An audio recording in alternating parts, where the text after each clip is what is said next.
Shri Narendra Modi to give his remarks to the media. Your Excellency, president Lee, दोनों देशों के delegates, media के साथियों, नमस्कार।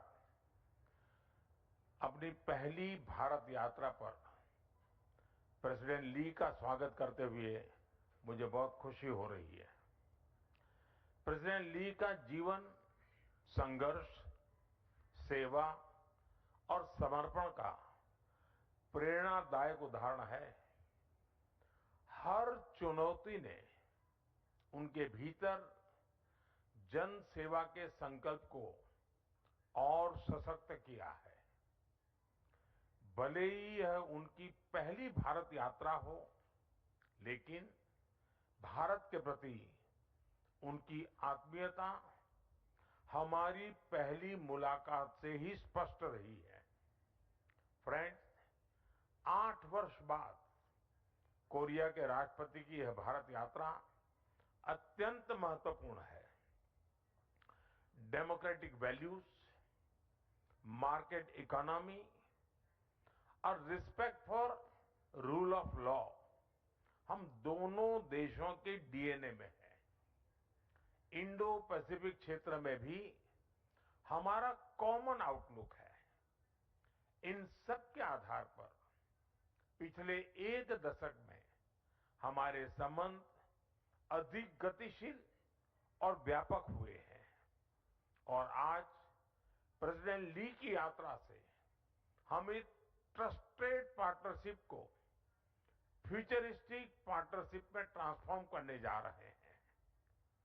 हम चिप से लेकर शिप्स, टैलेंट से लेकर टेक्नोलॉजी, एनवायरमेंट से लेकर एनर्जी, हर क्षेत्र में सहयोग के नए अवसरों को साकार करेंगे और साथ मिलकर दोनों देशों की प्रोग्रेस और प्रॉस्पेरिटी सुनिश्चित करेंगे।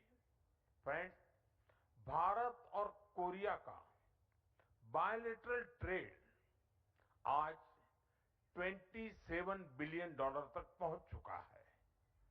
2030 तक इसे $50 बिलियन तक पहुंचाने के लिए हमने आज कई महत्वपूर्ण निर्णय लिए हैं। दोनों देशों के बीच फाइनेंशियल फ्लोज को सुगम बनाने के लिए हमने भारत कोरिया फाइनेंशियल फोरम की शुरुआत की है। बिजनेस सहयोग को बल देने के लिए हमने एक इंडस्ट्रियल कोऑपरेशन कमेटी का गठन किया है। क्रिटिकल टेक्नोलॉजी और सप्लाई चेन में सहयोग बढ़ाने के लिए हम इकोनॉमिक सिक्योरिटी डायलॉग शुरू कर रहे हैं। कोरिया की कंपनीज, खासकर एसएमईज की भारत में एंट्री सहज करने के लिए हम कोरियन इंडस्ट्रियल टाउनशिप भी स्थापित करेंगे और अगले 1 वर्ष के अंदर हम भारत कोरिया ट्रेड एग्रीमेंट को अपग्रेड भी करेंगे। फ्रेंड्स, आज हम अगले दशक की सक्सेस स्टोरीज की नींव रख रहे हैं।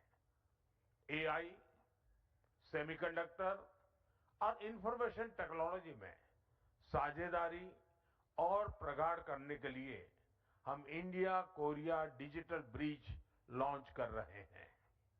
शिप बिल्डिंग, सस्टेनेबिलिटी, स्टील और पोर्ट जैसे क्षेत्रों में हम एमओयू कर रहे हैं।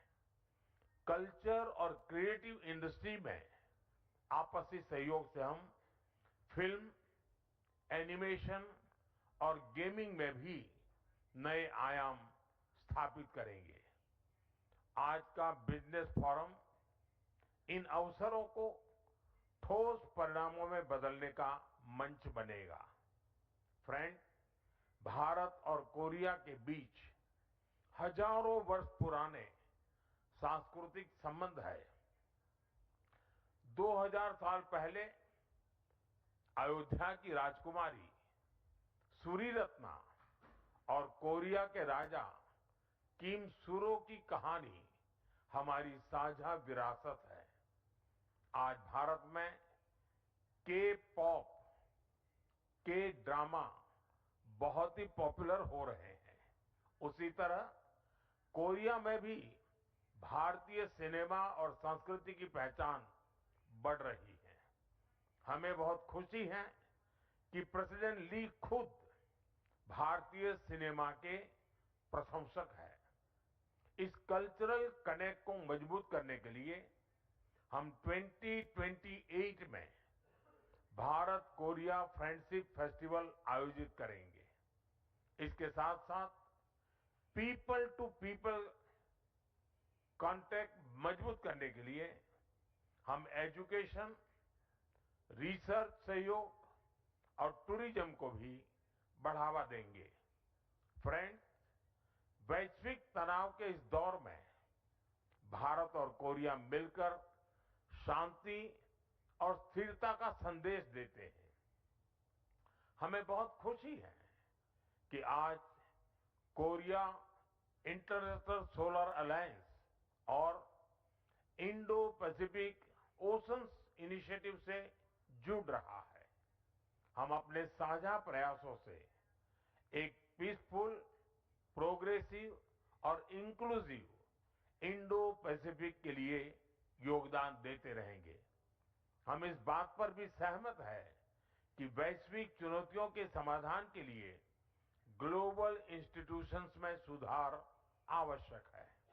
योर एक्सेलेंसी, लगभग 100 वर्ष पहले भारत के महान कवि गुरुदेव रविंद्रनाथ टैगोर ने कोरिया को लैम्प ऑफ द ईस्ट कहा था और आज विकसित भारत 2047 के हमारे संकल्प को साकार करने के लिए कोरिया एक महत्वपूर्ण साझेदार है। आइए हम अपनी पार्टनरशिप से दोनों देशों के साथ साथ पूरे विश्व की प्रगति और समृद्धि का रास्ता बनाएं। बहुत बहुत धन्यवाद। खमसा हमनिदा।